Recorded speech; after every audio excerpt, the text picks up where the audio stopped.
Assalamualaikum warahmatullahi wabarakatuh. Alhamdulillah wassalatu wassalamu ala Rasulillah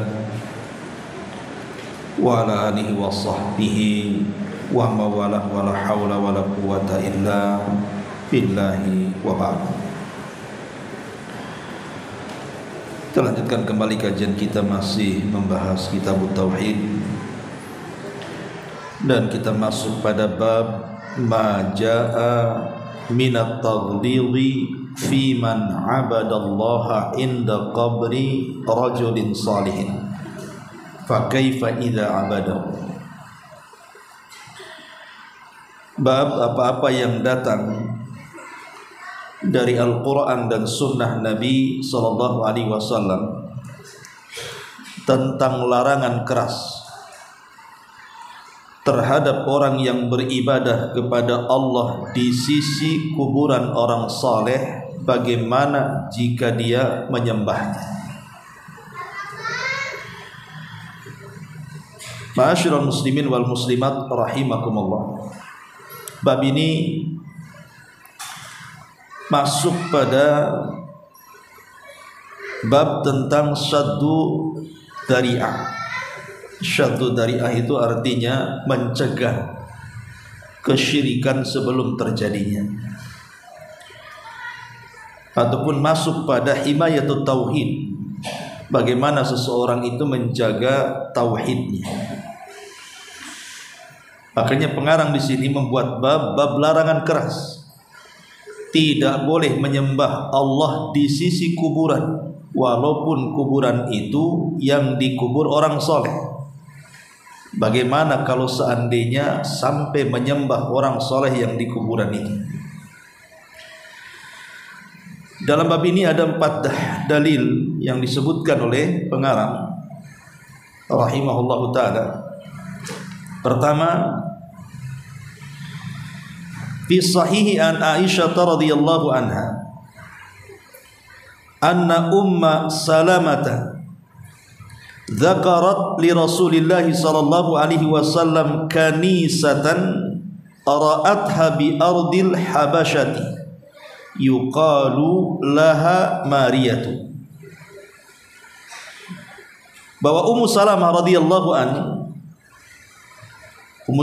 radhiyallahu anha bercerita kepada Nabi sallallahu alaihi wasallam tentang sebuah gereja yang dilihat dia di negeri Ethiopia Habasyah, tentu saat dia hijrah, dan gereja itu diberi nama Maria. Fadzakarat lahu ma ra'at fiha minas suwari. Lalu Ummu Salamah menceritakan apa yang ia lihat di dalam gereja tersebut, terdapat gambar-gambar. Faqala Nabi sallallahu alaihi wasallam, maka Rasulullah SAW bersabda, ulaika qaumun idza mata fihim al-'abdus salihu awir rajulus salihu banau ala qabrihi masjidan wa sawwaru fihi tilka suwara ulaika syirarul khalqi indallah. Mereka adalah sebuah kaum yang apabila ada hamba yang soleh atau orang yang meninggal dari kalangan orang-orang soleh, maka mereka membangun di atas kuburannya sebuah tempat ibadah, dan mereka pun membuat di dalamnya gambar-gambar. Kemudian Rasul mengatakan mereka adalah sejelek-jelek makhluk di sisi Allah Subhanahu wa ta'ala. Kemudian kata pengarang, fahaula'i jama'u bainal fitnataini, fitnatul quburi wa fitnatut tamathil. Mereka dihukumi sebagai sejelek-jelek makhluk karena mereka membuat 2 fitnah sekaligus. Pertama, fitnah memuja-muja kuburan dengan membangun tempat ibadah di atasnya, dan yang kedua, fitnah membuat gambar-gambar ataupun patung-patung yang diagungkan di atasnya. Taib. Ma'asyiral muslimin wal muslimat rahimani wa rahimakumullah. Di sini Ummu Salamah radhiyallahu anha, kita tahu bahwa ketika kaum muslimin di zaman Nabi sallallahu alaihi wasallam sudah mulai terdesak dengan gangguan dari orang-orang kafir Quraisy, maka Nabi sallallahu alaihi wasallam tidak mau para sahabat mereka mendapatkan siksaan terus-menerus saat mereka memegang Islam. Maka Rasul meminta agar mereka berangkat ke Habasyah untuk hijrah. Kata Rasul, "Lau kharajtum ila ardil habasyati fa inna biha malikan la yadlim indahu ahad." Sebaiknya kalian hijrah saja ke Habasyah, Ethiopia. Karena di Ethiopia itu ada raja Nasrani yang tidak pernah berbuat zalim kepada rakyatnya. Boleh jadi kalau kalian hijrah dari Mekah ke Habasyah, kalian akan menemukan ibadah di sana dengan khusyuk dan tidak ada yang mengganggu. Maka dengan sebab itulah berangkatlah beberapa sahabat, ada yang mengatakan 12 laki-laki dan 2 perempuan. Lah di antara yang berangkat ke Habasyah itu di hijrah pertama, karena ke Habasyah kan hijrah 2 kali. Hijrah pertama dipimpin oleh Utsman ibn Affan radhiyallahu anhu dan istrinya Ruqayyah. Kemudian juga Abu Hudzaifah ibn Utbah dan juga istrinya Sahlah bintu Suhaid. Lah termasuk juga di dalamnya Abu Salamah dan Ummu Salamah. Jadi dari 14 orang, 12 laki-laki dan 2 wanita atau 3 wanita. Lah salah satunya adalah Ummu Salamah, ikut dalam hijrah pertama. Ada juga Ummu Habibah. Ummu Habibah itu putra daripada Abi Sufyan. Dan dua-duanya belakangan menjadi istri Nabi, baik Ummu Habibah ataupun Ummu Salamah.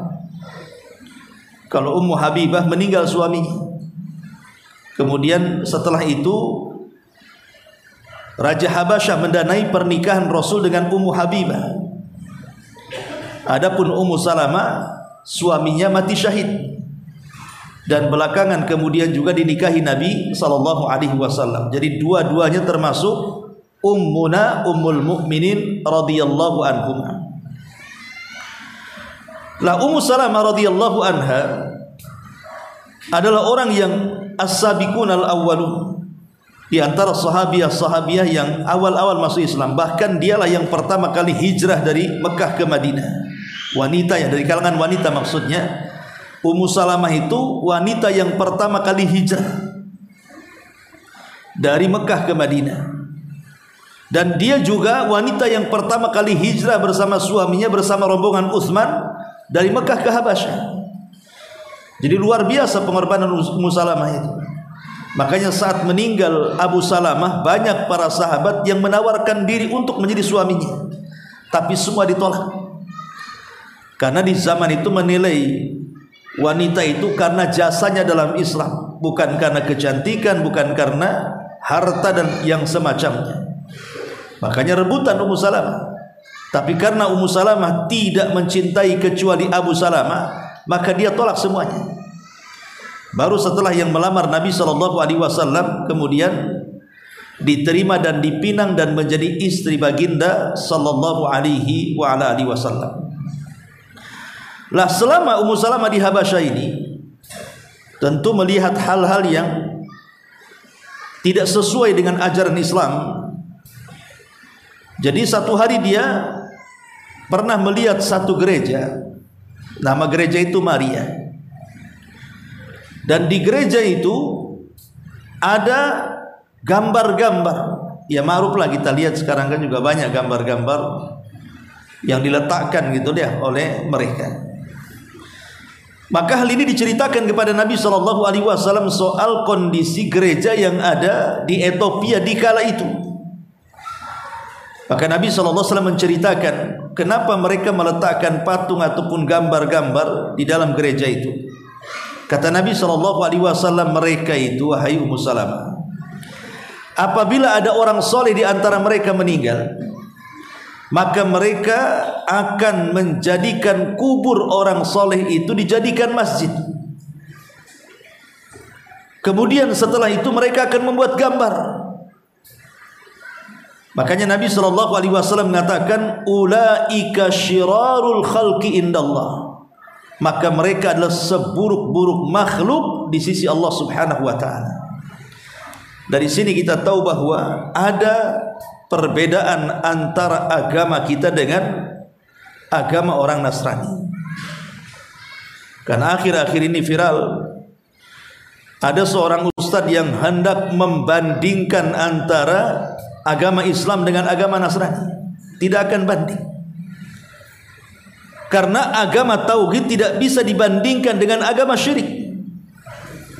Keyakinan kita tentang Isa, kita katakan Isa itu Abdullah, dia hamba Allah, dan dia seorang nabi, dan dia seorang rasul dari rasul-rasul Bani Israel, dan dia belum mati, dan dia diangkat ke langit. Itu keyakinan kita umat Islam. Sementara keyakinan mereka menganggap Isa itu Tuhan, Isa itu anak Tuhan, Isa itu satu di antara tiga Tuhan, dan Isa sudah mati dan disalib di tiang saliban. Dari sini sudah berbeda. Bagaimana sang ustadz ini kemudian mengatakan tentang ayat-ayat dalam Injil yang menceritakan tentang ketuhanan Isa. Dikatakan bahwa di Quran juga ada ayat yang sama dengan itu. Tidak ada ayat yang sama dengan itu. Karena Quran itu tegas mengatakan Isa itu hamba Allah dan nabinya, bukan anak Allah dan Tuhannya. Adapun mereka, memang mereka menuhankan Isa. Maka jangan kemudian kita katakan bahwa membanding-bandingkan antara Injil dan Quran. Bagaimanapun kita umat Islam akan melebihi Al-Quran dari semua arah dibandingkan kitab-kitab sebelumnya. Karena keyakinan kita bahwa Quran itu datang menghapus semua kitab-kitab langit sebelumnya. Bahkan semua kitab-kitab langit sebelumnya semua terangkum di dalam Al-Quranul Karim. Karena dari sini kita tahu bahwa lihat bagaimana agama Nasrani dari zaman dulu ya, di zaman Nabi SAW, saya kira sama saja. Jadi Nabi menceritakan kepada siapa? Ummu Salamah, wahai Ummu Salamah, kalau mereka itu ada orang soleh meninggal, maka mereka akan menguburkan orang soleh itu, nanti kuburannya dijadikan tempat untuk beribadah, dijadikan tempat sujud. Kemudian setelah itu mereka akan gambar orang soleh itu, dan gambarnya akan dipampang, kemudian akan disembah, diagungkan. Makanya Rasul mengatakan mereka adalah seburuk makhluk di sisi Allah Subhanahu wa taala. Kenapa? Karena mereka menggabungkan dua kesyirikan, dua fitnah sekaligus. Pertama, fitnah kuburiyun, fitnah yang berkenaan dengan kubur. Dan ini terjadi, saya melihat satu potongan video di YouTube itu dari seorang habib. Ya. Dia mengatakan kalau seseorang itu ada masalah, masalah ekonomi, masalah kesehatan, masalah apa saja,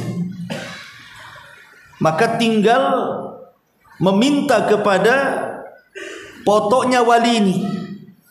Saya tidak sebut namanya, potoknya wali ini. Bahkan walaupun yang minta bukan seorang muslim, mungkin dia orang kafir.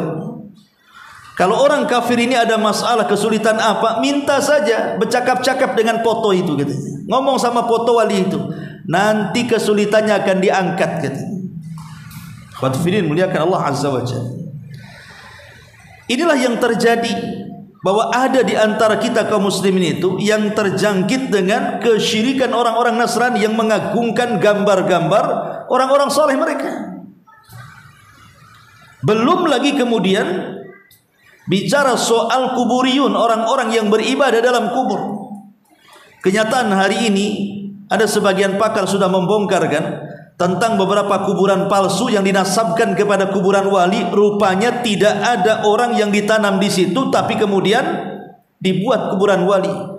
Kemudian mulai diagungkan, kemudian masyarakat datang dari mana-mana. Celakanya, rupanya mereka membuat seperti ini hanya untuk bisnis kubur saja, mencari sedekah dari orang-orang yang berziarah.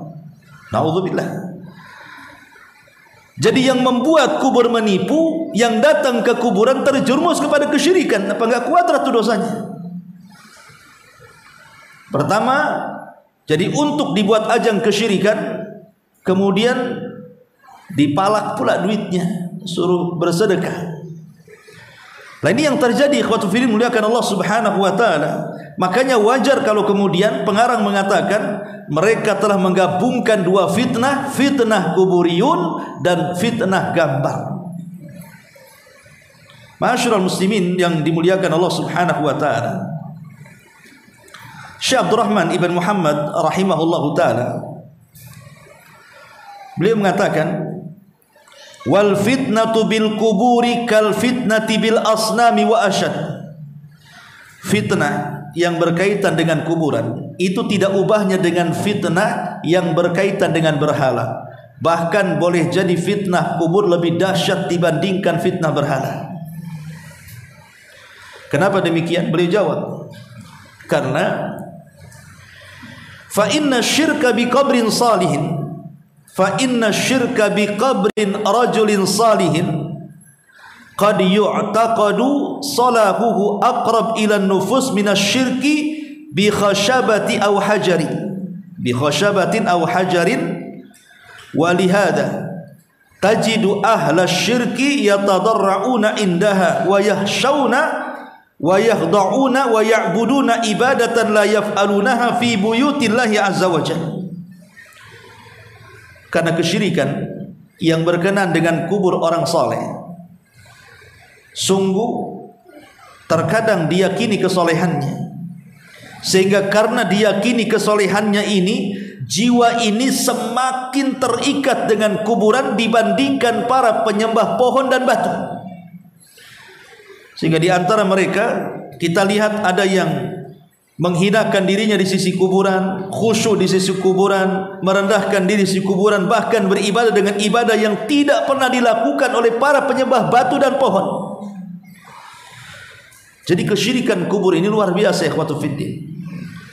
Dan fenomena yang ada, orang-orang yang diarahkan kemudian meminta-minta di kuburan itu, mereka lebih senang di kubur, lebih ramai di kubur dibandingkan meminta dan sholat di masjid. Masjid kosong tapi kuburan bisa ramai. Padahal ikhwatu fiddin muliakan Allah azza wa jalla, ziarah kubur itu kita tidak mengingkari tentang adanya ziarah kubur, karena memang ziarah kubur sendiri adalah sebuah sunnah yang disunnahkan Nabi SAW terkhusus bagi laki-laki, dan bagi wanita boleh tapi jarang-jarang. Nabi SAW mengatakan, kuntu nahaitukum an ziyaratil kubur fazuruha fa innaha tudzakirukumul akhirah. Dulu aku larang kalian ziarah kubur, tapi sekarang silakan ziarah, karena dengan ziarah itu mengingatkan kalian kepada akhirat. Dari sini kata para ulama ada 3 poin penting bicara soal ziarah kubur. Jadi orang yang ziarah kubur hendaklah mengetahui 3 poin penting. Pertama, kita tahu bahwa kuburan itu hanya untuk menguburkan jenazah. Jadi tanah kuburan itu fungsinya hanya menguburkan jenazah. Kalau kita mati, dibawa ke kuburan, ditanam. Itu saja fungsi daripada kuburan itu, menanam jenazah manusia, tanpa harus dihinakan dengan cara menginjak kuburan, dengan cara menduduki kuburan, dengan cara menembok kuburan, dan begitu seterusnya, ataupun terlampau memuliakan kuburan. Karena Rasul mengatakan kepada Ali, jangan kau tinggalkan kuburan yang meninggi kecuali kau ratakan dan sisakan 1 jengkal. Artinya kuburan itu hanya untuk tanam jasad saja, tidak boleh dihinakan dan tidak boleh dimuliakan lebih-lebih. Maka hormati manusia sebagaimana mereka hidup, begitu juga ketika mati. Ini yang pertama. Yang kedua, Ada 3 manfaat orang ziarah kubur itu. Manfaat pertama, bahwa si mayat yang kita ziarahi mengambil manfaat dari kita yang menziarahi. Si mayat yang diziarahi dapat manfaat dari kita yang menziarahi. Apa manfaatnya? Doa kita untuk mereka. Makanya kita masuk kuburan saja kita mendoakan, assalamualaikum ya ahlal kubur, nas'alullah lana wa lakumul afiyah wa inna insyaallah bikumul lahikun. Wahai penduduk kubur, keselamatan bagi kalian, dan kami meminta kepada Allah untuk kami dan kalian supaya dimaafkan kesalahannya, dan kami juga akan menyusul kalian. Artinya ucapan salam saja sudah bentuknya doa tuh. Apalagi kalau kita kemudian berdiri di depan kuburan menghadap kiblat berdoa kebaikan untuk mereka, maka ini sangat bermanfaat untuk orang yang meninggal. Karena pahala yang disepakati ulama tidak ada khilaf sampai kepada si mayat itu cuma 2. Pertama doa, yang kedua sedekah. Adapun yang lainnya diperselisihkan para ulama tentang bacaan Quran apakah sampai atau tidak, tentang haji kepada orang mati, umrah untuk orang mati, dan begitu seterusnya. Ini khilafkan ulama, tapi yang disepakati yang jelas-jelas sampai cuma 2, doa dan sedekah. Nggak ada khilaf ulama. Kalau kita berdoa kepada si mayat sampai doa kita, kalau kita sedekah diniatkan untuk si mayat sampai sedekah kita. Ini tidak ada khilaf. Ini faedah yang pertama ziarah kubur itu kan, si mayat mengambil manfaat dari kita yang menziarahinya. Yang kedua, terbalik atau kebalikannya, kita dapat manfaat dari si mayat dengan cara mengambil ibrah dan pelajaran bahwa sebagaimana mereka sudah mendahului kita dengan kematian, maka kita pun akan mendahului mereka dengan kematian, sehingga kita tidak menunda-nunda tobat. Bahwa kita juga akan menyusul kalian wahai orang-orang yang dikubur. Jadi kita dapat manfaat juga, diingatkan dengan kematian. Kemudian yang ketiga, bahwa ziarah kubur itu sunnah Nabi. Memang Nabi SAW yang merintahkan. Jadi ketika kita ini melaksanakan ziarah kubur, memang ini sunnah dari Nabi SAW. Ini faedah yang kedua. Faedah yang ketiga, ini yang jadi masalah yang masuk pada bab yang kita kaji, bahwa ada orang-orang yang datang ke kuburan dalam rangka ziarah itu. Mereka mengambil manfaat para penziarah itu dengan si mayat yang ada dalam kubur. Apa manfaatnya? Itu keyakinan mereka. Jadi mereka memanfaatkan atau mengambil manfaat dari orang yang diziarahi, orang-orang yang sudah meninggal, yang disangka orang yang meninggal itu orang saleh, kemudian meminta-minta di situ, kemudian menyembelih di situ, nazar di situ, tawaf di situ, dan begitu seterusnya. Inilah yang kemudian menjadikan kuburan itu disembah. Kuburan para wali itu disembah, kuburan orang-orang soleh itu disembah. Karena ketika datang ke kuburan itu bukan mengambil 3 perkara tadi. Pertama, mengikuti sunnah Nabi. Yang kedua, untuk mendoakan orang yang di kuburan. Yang ketiga, mengambil ibrah dengan kematian. Tidak, memang datang kuburan minta-minta di situ. Dan itu kebanyakan orang. Kebanyakan orang yang ziarah ke kuburan yang dianggap para wali, kebanyakan mereka minta-minta di kuburan.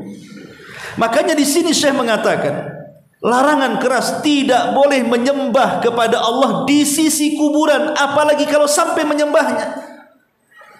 Kita sholat saja menghadap kuburan itu dilarang, apalagi sampai menyembah kuburan, itu maksudnya. Ma'asyiral muslimin yang dimuliakan Allah Subhanahu wa taala. Dari sini kita tahu bahwa perbuatan kesyirikan menyembah kuburan ini adalah tradisi orang-orang Nasrani yang diikuti kita kaum muslimin. Ma'asyiral muslimin yang dimuliakan Allah Azza wa Jalla. Makanya di antara faedah yang bisa kita petik dari hadis ini, pertama, anna man bana ala qabrin masjidan faqad syabahahu an-nasara wa khalafa sunnah. Orang yang membangun di atas kuburan itu masjid, kemudian diagungkan kuburan tersebut, maka apa bedanya Anda dengan Nasrani? yang mereka mengagungkan kuburan-kuburan orang-orang saleh dijadikan masjid kemudian digambar-gambar. Ini yang pertama. Yang kedua, bahwa orang yang melakukan perkara ini datang ke kuburan, apalagi sampai menjadi pengurus di kuburan itu dengan cara mempercantik kuburan, kadang memperbaiki kuburan itu, mengagungkan kuburan itu bukan dana sedikit, ikhwan. Terkadang mereka bisa ratusan juta biar kesannya itu kuburannya sakral kan itu ya. Orang yang datang lebih khusyuk lagi datang ke situ. Lah orang yang melakukan itu, Nabi SAW sudah memberikan tahdzir, tidak boleh datang ke kuburan para wali kalau tujuannya meminta-minta ataupun mengagungkan kuburan. Apalagi sampai kemudian di situ dijual fotonya di kuburan itu, kemudian fotonya dibawa pulang, kemudian dijadikan tawasul pula tuh foto itu, meminta sesuatu kepada Allah Subhanahu wa taala, maka ini kesyirikan yang tidak ada kesamaran. Maka siapa yang melakukan perkara ini, maka hal itu sudah ditahdir Nabi SAW dalam hadis-hadis yang sahih. Kemudian yang ketiga, kalau seandainya orang yang membangun masjid di atas kuburan termasuk orang yang dianggap seburuk-buruk makhluk, bagaimana pula kemudian orang-orang yang menyembah di dalam? Syekh Albani rahimahullahu taala beliau mengatakan, an-nahyu an bina'il masajid 'alal qubur yastalzimun nahya 'anis salati fiha. Larangan tidak boleh membangun masjid di atas kuburan mengharuskan di dalamnya ada larangan salat menghadap kuburan. Karena kalimat tidak boleh seseorang itu mengambil kuburan sebagai masjid, maksudnya apa? Ada 3 makna. Pertama, tidak boleh salat menghadap kuburan atau sujud menghadap kuburan. Bagaimana kalau dengan salat jenazah? Kan boleh orang, kalau umpamanya kita datang rupanya si mayat sudah dikuburkan, kita boleh datang ke kuburan kemudian sholat di samping kuburan. Beda sholat jenazah dengan sholat yang biasa kita lakukan. Yang dilarang itu sholat yang dzatur ruku' was sujud, sholat yang ada ruku dan sujudnya itu yang dilarang. Kalau sholat jenazah kan nggak ada ruku sujudnya, dia takbir saja, makanya dibolehkan ya. Jadi larangan menjadikan kuburan masjid itu maksudnya tidak boleh sholat menghadap kuburan atau sujud menghadap kuburan. Yang pertama. Yang kedua, menghadap kuburan dijadikan sebagai kiblat, baik ketika doa atau ketika sholat. Makanya orang yang ziarah kubur ketika berdoa jangan menghadap kuburan, tetapi hadapkan ke kiblat walaupun berada di samping kuburan. Karena kuburan itu bukan kiblat doa. Kiblat doa itu ada yang mengatakan langit, ada yang mengatakan kiblatnya sholat ya. Jadi kalau ingin berdoa di kuburan ya arahkan ke kiblat, bukan diarahkan ke kuburan. Atau yang dimaksud adalah membangun tempat ibadah di atas kuburan itu. Dan banyak ada kuburan-kuburan itu sengaja dikubur di sekitar masjid. Boleh jadi karena dia pewakaf tanah di situ, atau mungkin ustadznya atau kiainya, entah apa maksudnya. Kalau memang antara kuburan dan masjid itu ada dinding pemisah, tidak ada masalah, ulama membolehkan. Ima dipisah dengan jalan setapak gitu ya, tapi menjadi jalan umum, atau dipisah dengan tembok yang memisahkan tembok kubur dengan tembok masjid, maka ulama membolehkan. Tapi kalau tidak ada pemisah antara kuburan dengan masjid, lebih celakanya lagi kuburan pula diletakkan di kiblat dan orang sholat menghadap kiblat kuburan.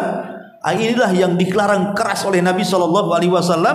Sehingga dalam hadis berikutnya Nabi mengatakan, la'natullah alal yahudi wan nasara ittakhadhu qubur anbiya'ihim masajid. Laknat Allah akan ditimpakan kepada orang-orang Yahudi dan Nasrani yang telah menjadikan kuburan para nabi mereka sebagai tempat peribadatan. Dan ini kesyirikan yang banyak di masyarakat kita ini, syirik seputar kubur. Ma'asyiral muslimin wal muslimat rahimani wa rahimakumullah. Ini dalil yang pertama. Dalil yang kedua, dari Jundub Ibn Abdillah radhiyallahu an, Jundub ibn Abdullah radhiyallahu anhu. Wali Muslimin an Jundub ibn Abdullah radhiyallahu anhu. Dan riwayat Muslim dari Jundub bin Abdullah, dia mengatakan, sami'tu Nabiyya sallallahu alaihi wasallam qabla an yamuta bi khamsin. Kata Jundub, aku mendengar Nabi sallallahu alaihi wasallam sebelum Nabi sallallahu alaihi wasallam wafat, sebelum 5 malam. 5 malam sebelum wafatnya Nabi sallallahu alaihi wasallam. Nabi SAW mengatakan, inni abra'u ilallah. Inni abra'u ilallah. Sesungguhnya aku menyatakan setia kepada Allah, an yakuna li minkum khalilun, dengan menolak bahwa aku mempunyai seorang kekasih mulia dari kalian. Fa inna Allah ta'ala qad ittakhadani khalilan kama ittakhadha Ibrahim khalilan. Karena Allah sungguh telah mengambil diriku sebagai kekasihnya, sebagaimana juga Allah sudah mengambil Ibrahim sebagai kekasihnya. Walau kuntu muttakhidan min ummati khalilan, kalau seandainya aku harus mengambil dari umatku sebagai kekasih, latakhadtu Abu Bakrin khalilan, tentu Abu Bakarlah orang yang pertama kali kujadikan kekasihku. Ala wa inna man kana qablakum, ingatlah umat sebelum kalian, kanu yattakhiduna qubur anbiya'ihim wa salihihim masajid, mereka telah mengambil kubur-kubur nabi-nabi mereka dan orang-orang soleh mereka dijadikan tempat sujud. Ala fala tattakhidul qubur masajid, maka jangan pernah kalian mengambil kuburan-kuburan itu sebagai masjid. Inni anhaakum an dzalik, karena aku sangat melarang dari perkara itu. Hadis ini juga menguatkan hadis-hadis yang pertama dan yang kedua tentang laknat Allah kepada orang Yahudi yang mengambil kuburan nabi-nabi mereka dijadikan tempat sujud. Ada beberapa faedah dari hadis ini. Pertama, bahwa ketika seseorang tidak mengambil kuburan dijadikan masjid, berarti dia telah melaksanakan wasiat Nabi. Karena Rasul berwasiatkan 5 malam sebelum wafatnya. Jadi kalau orang meninggalkan tidak menanam kuburan di areal masjid, maka dia telah melakukan wasiat Nabi. Yang kedua, mengambil kubur sebagai masjid itu bukan syariat Islam. Ingat bahwa mengambil kuburan dijadikan masjid itu bukan syariat Islam, bahkan itu syariatnya orang-orang Yahudi dan syariatnya orang-orang Nasrani.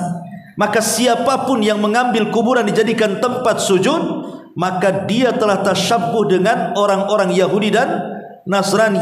Karena Allah Rasul mengatakan, la tattabi'anna sanana man kana qablakum shibran bi shibrin wa dhira'an bi dhira'in hatta law dakhala juhra dhabbin la dakhaltum. Sungguh kalian akan mengikuti tata cara umat sebelum kalian, sejengkal demi sejengkal, sehasta demi sehasta, sampai pun mereka masuk ke lubang biawak yang berkelok sekalipun kita ikut di belakangnya. Itulah Yahudi dan Nasrani. Ini yang kedua. Yang ketiga, berarti kebalikannya, kalau kita tidak mengambil kuburan itu dijadikan tempat sujud atau tidak dibangun masjid di dalamnya, hakikatnya kita sedang menyelisih orang-orang Yahudi dan Nasrani. Dan orang yang tidak mengambil kubur jadikan masjid, maka dia telah mentaati Allah dan mentaati Rasul. Karena Allah dan Rasulnya tidak memerintahkan perkara ini. Yang ada justru untuk dijauhi, karena itu tasyabbuh dengan orang kafir. Kemudian juga mengambil kuburan dijadikan masjid itu termasuk kabairuz dzunub, termasuk dosa daripada dosa-dosa besar. Kenapa? Karena dosa yang didahului laknat itu dipastikan dosa besar. Laknatullah alal yahudi wan nasara ittakhadhu qubur anbiya'ihim masajid. Laknat Allah kepada orang Yahudi dan Nasrani yang mengambil kuburan dijadikan tempat sujud. Di awal dengan laknat menunjukkan itu dosa besar, ya. Kemudian juga larangan Nabi SAW ketika orang-orang yang mengambil kubur dijadikan masjid itu dengan menggunakan laknat. Ini menunjukkan larangan ini tidak main-main. Karena ketika seseorang kemudian menguburkan orang saleh di seputar masjid yang di situ tempat sujud gitu kan, itu akan mengantarkan kepada wasilah kesyirikan. Bahkan boleh jadi awalnya wasilah jadi sebuah ghayah, tujuan. Awalnya sih tidak menyembah itu, hanya dijadikan wasilah saja. Saya berdoa kepada Allah lewat mereka awalnya, tapi ujungnya sudah tidak ada Allah, minta langsung ke mereka. Itulah yang dimaksud bab ini. Kalau beribadah kepada di sisi kuburan saja tidak dibolehkan karena dikhawatirkan masuk pada syirkul wasilah, macam mana kalau menyembahnya, kata Syekh. Lah ini jelas akan merontokkan akidah kita. Ma'asyiral muslimin wal muslimat rahimani wa rahimakumullah. Dan yang terakhir hadis yang keempat, Nabi SAW mengatakan di sini, larangan keras tidak boleh seseorang menjadikan kubur itu sebagai masjid. Dan Rasul mengatakan, ju'ilat liyal ardu masjidan wa tahura. Telah dijadikan bumi ini untukku sebagai masjid dan alat suci. Artinya solat di mana saja boleh, tidak mesti harus ke kuburan. Justru solat di kuburan itu dilarang. Semua solat di mana saja boleh, di trotoar boleh. Tapi kalau solat di kuburan tak boleh. Karena itu masuk mengambil tempat, termasuk mengambil tasyabuh dengan orang-orang kafir, orang Yahudi dan Nasrani yang mengambil kuburan wali-wali dan nabi-nabi mereka dijadikan tempat sujud. Dari sini, dari semua hadis yang kita baca ini, dari 4 hadis ini, di sini menunjukkan bahwa tercelanya at-taqlid. Kita tidak boleh taklid mengikuti tata cara umat sebelum kita. Karena ketika kemudian kita taklid mengikuti tata cara umat sebelum kita, itu menunjukkan bahwa kita ini mengalami kekalahan, sehingga terjadi penjajahan pemahaman. Kita tidak yakin dengan ajaran kita sendiri, sehingga perlu mengadopsi ajaran luar. Berarti kita kalah dari segi pemahaman. Padahal Islam itu agama yang lengkap. Ngapain pula kemudian impor dari luar? Tasyabuh dengan orang-orang Yahudi Nasrani yang sudah jelas kafir dan dicap sebagai penghuni neraka. Ini yang pertama. Ya. Di antara faedahnya bahwa ada larangan taklid. Kemudian juga yang kedua, larangan membangun tempat ibadah di sisi kuburan orang-orang yang soleh, walaupun niatnya baik. Walaupun niatnya baik tetap tidak boleh. Termasuk larangan keras, tidak boleh memampang gambar-gambar orang-orang saleh. Pamannya wali anu, wali ini dipampanglah gambarnya di rumah itu. Karena secara umum gambar-gambar makhluk yang bernyawa saja tidak boleh dilukis, tidak boleh digambar, bahkan diazab oleh Allah para penggambarnya. Macam mana kalau seandainya gambar itu bukan hanya sekedar gambar yang bernyawa, tetapi menjadi wasilah kesyirikan bagi yang meletakkannya. Seperti contohnya tadi, ada seorang mengatakan bahwa apabila kita meminta kepada foto wali, maka semua hajat kita dan kebutuhan kita akan dipenuhinya. Nah, ini dari mana? Ya, Rasul mengatakan, idza sa'alta fas'alillah, kalau minta, mintalah kepada Allah.